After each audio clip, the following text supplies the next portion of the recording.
Welcome to Moments with Marianne. This is your host, Marianne Pastana. And we're here today with special guest, Chanel Cleeton. And she's here to share with us her new historical fiction, Our Last Days in Barcelona. Now, Chanel is the New York Times and USA Today best-selling author of Reese Witherspoon's book club pick, Next Year in Havana, When We Left Cuba, The Last Train to Key West, and The Most Beautiful Girl in Cuba. Originally from Florida, Chanel grew up on the stories of her family's exodus from Cuba, following the events of the Cuban Revolution. Her passion for politics and history continued during her years spent studying in England, where she earned a bachelor's degree in international relations from Richmond, the American International University in London, and a master's degree in global politics from the London School of Economics and Political Science. Chanel also received her JD from the University of South Carolina School of Law. So let's welcome to the show, Chanel Cleeton. Thank you so much for having me. I'm thrilled to be here. Oh my goodness. Once I picked up your book, I could not put it down. And I know you're getting that from everybody. Oh, thank you. I'm so thrilled to hear that. That's one of the things as an author, we hope that readers enjoy our books and find themselves immersed in the story. So that means so much. Thank you.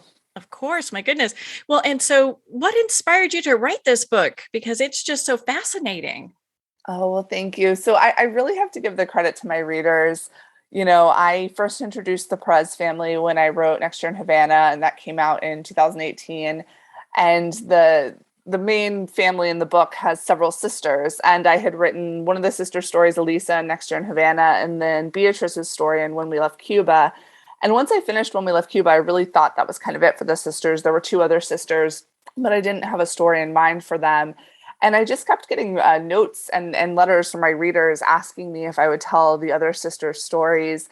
And I was so inspired by the passion that they've had for this family and the support that the readers have shown these books. And so, as soon as I started thinking about it, I couldn't get it out of my head. And so I ended up deciding to write Isabel's story in Our Last Days in Barcelona. And it felt like kind of a natural place to pick up her story was where When We Left Cuba ended off, which was, like I said, her sister Beatriz's story. So we pick up in the 1960s, but then we also go back in time and learn a bit more about the matriarch of the family, their mother, Alicia, who's always kind of been sort of a background figure in the family, but very influential. And I wanted my readers to get kind of a glimpse of, what made her the character that she is and to understand better some of her life experiences as well. Do you think that they'll be asking for another book to come? Because, my goodness, you've had so many great books in this series. I'm so grateful for the support they've given all the books. I try to write all of them as kind of a place where a new reader could jump in at any point. So we kind of have traversed history at different moments with this family, and it follows sort of different family members and connections. But there is one sister left, Maria. And while I don't have a plan right now for her story, I'm definitely seeing some questions about if she'll be getting a story down the road. So it's something I sort of have in the back of my mind, and we'll see if we revisit it in the future. So what is Our Last Days in Barcelona about?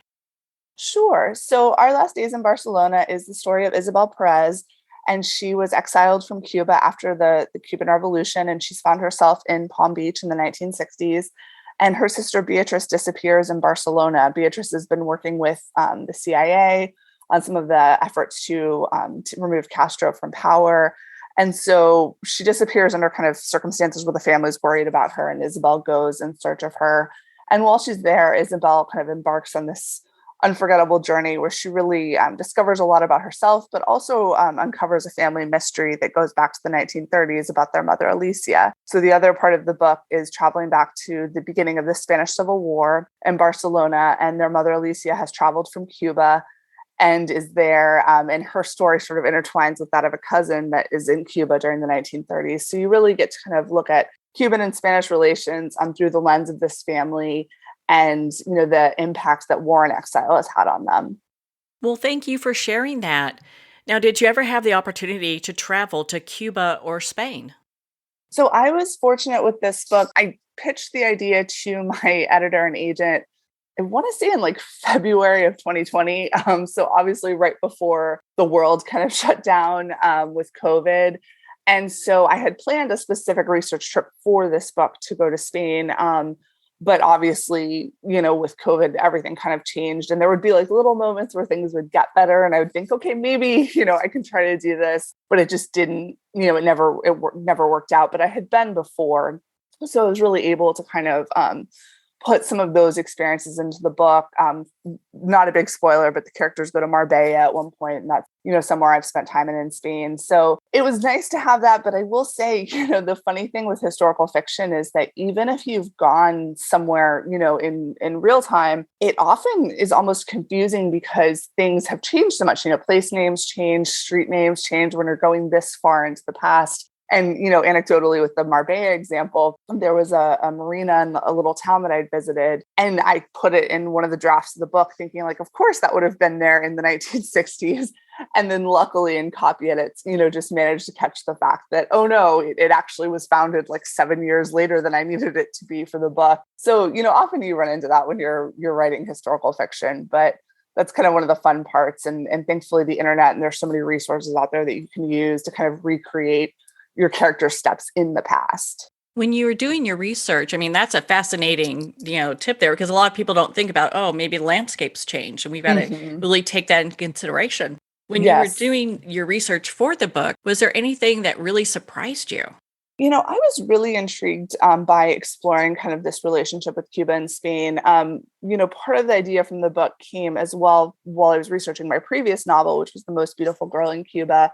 And that book was set during the Cuban fight for independence from Spain at the end of the 19th century. And so I was really immersed in this very violent and contentious conflict, in this brutal fight for independence that they went through in Cuba. And when I was, reading all of this, I just came across this mention of how many Cubans actually traveled to Spain during the Spanish Civil War to fight on the Republican side, and also how much support was going on inside of Cuba in terms of fundraising and kind of efforts to support the war effort in Spain. And I was really struck by the fact that, that is kind of a short time frame to go from being, such bitter enemies fighting for independence, and then to have people volunteering to go overseas to fight in this conflict. And, I'm Cuban American. A lot of my family's kind of distant ancestry is Spanish. They came to Cuba from Spain. And so I was very interested about that relationship and kind of understanding that better. And it felt in a way almost like a continuation of the research I'd done and the story I was telling with The Most Beautiful Girl in Cuba, to look at how that relationship had evolved generationally. And the cousin that I mentioned earlier in the book is actually a descendant of one of the heroines in The Most Beautiful Girl in Cuba. So it's kind of nice to pick up that thread as well. I found it fascinating how you interwove all of that in, especially the piece about a woman that's involved in espionage. Because, I mean, so much has changed, but women didn't really have a whole lot of opportunities back then.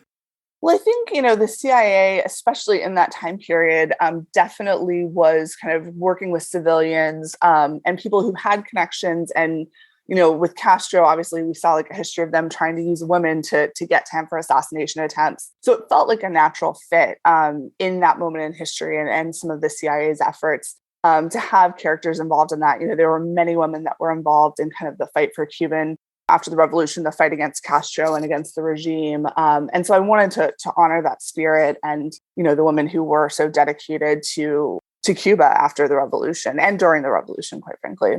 So when you're writing this book, did the characters seem just to write themselves, or was this something you had planned out?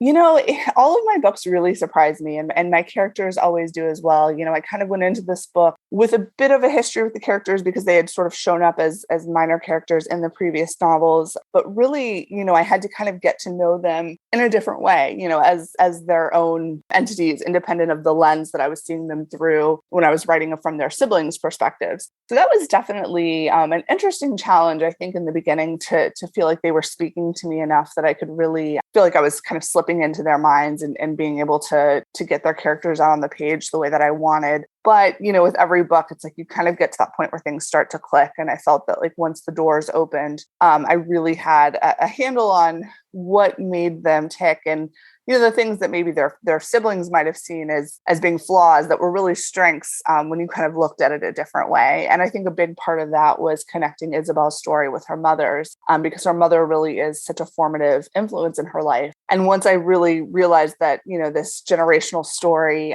needed that counterpoint to help Isabel evolve and to kind of understand where she was coming from, it really helped me to embrace her character fully. And really, I went from kind of being reluctant to writing her story to finding that she was really one of my favorite characters in the family. I just fell in love with sort of her courage and her conviction and the loyalty that she has for the people that she loves. It sounds like you're really connected with the characters. Did you ever get a time where something happened and you're like, okay, I'm going to have to leave this and come back and address this later? Definitely. I mean, the editorial process is always huge for me. I'm so fortunate. I've worked with my editor now for I think about 8 years. And so she and I have a really great working relationship, and she's really wonderful at kind of pointing out things that might not work, making suggestions. We do a lot of brainstorming together with my books. So I found that the book definitely evolved quite a bit in edits, and that's usually pretty normal for me just in that sort of collaborative process. It just helps me to kind of step back and see it from a fresh perspective. Often when you're drafting, you're so in the story that you can miss things. But when you kind of look at it with a more critical editorial eye and have that input coming in, I think it helps a lot to shape the story. Now, were there family and society expectations that you interwove in your book?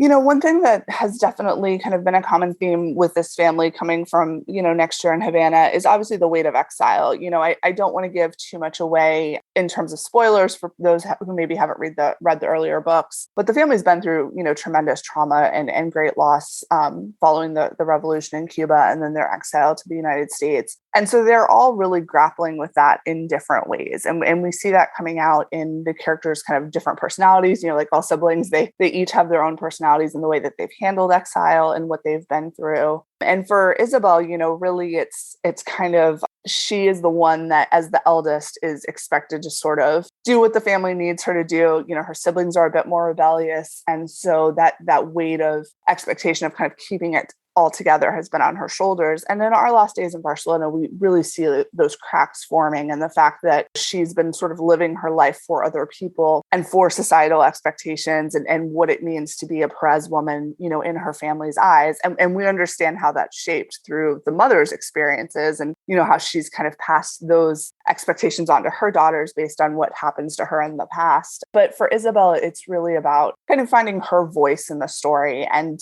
finding what kind of person she wants to be, independent of all the expectations, and coming to grips with sort of all of she's lost and how she's going to forge a future for herself, now that she's been forced to leave her home and she's lost so much.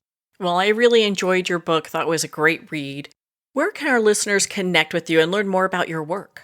Thank you so much. I have a website, www.chanelcleeton.com, where I have, book discussion questions, little teasers from the books, things that kind of are meant to supplement the reading experience, especially if you're with a book club and you want to read this with your book club. There's lots of great book club kits on my website that you can check out as well.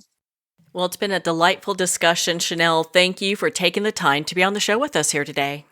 Thank you so much for having me. This was wonderful. I really appreciate it. Well, thank you, Chanel. It has been such an honor to spend this time with you and to talk about your new book, Our Last Days in Barcelona. Our Last Days in Barcelona is available at Amazon, Barnes & Noble, and all indie retailers. And remember, support our indie bookstores. If you don't see it on the shelf, ask for them to order it. Again, if you'd like to connect with Chanel, you can at her website, chanelcleeton.com, for more information on not just this book, but all of her great other award-winning books. Well, we're going to pause here for a quick moment, and we'll be right back after this message.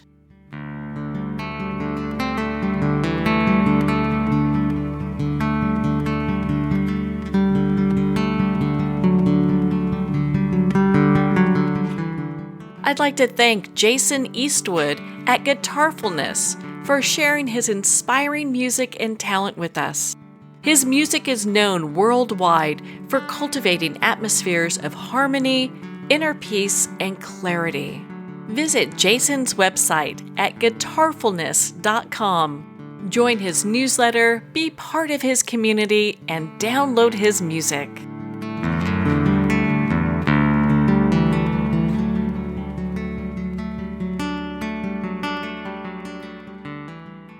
Well, we're at the end of our time today. I'd like to thank everyone for tuning in. You've been listening to Moments with Marianne, where we make every moment count.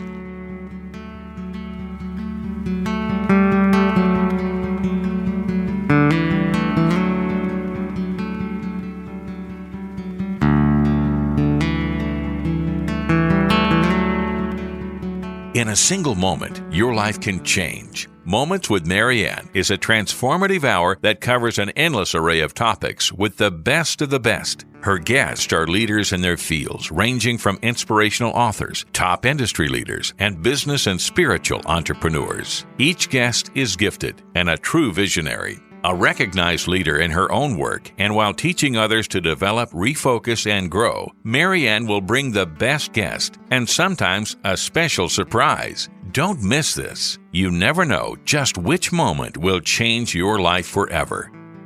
Make sure to tune in and visit momentswithmarianne.com for more information.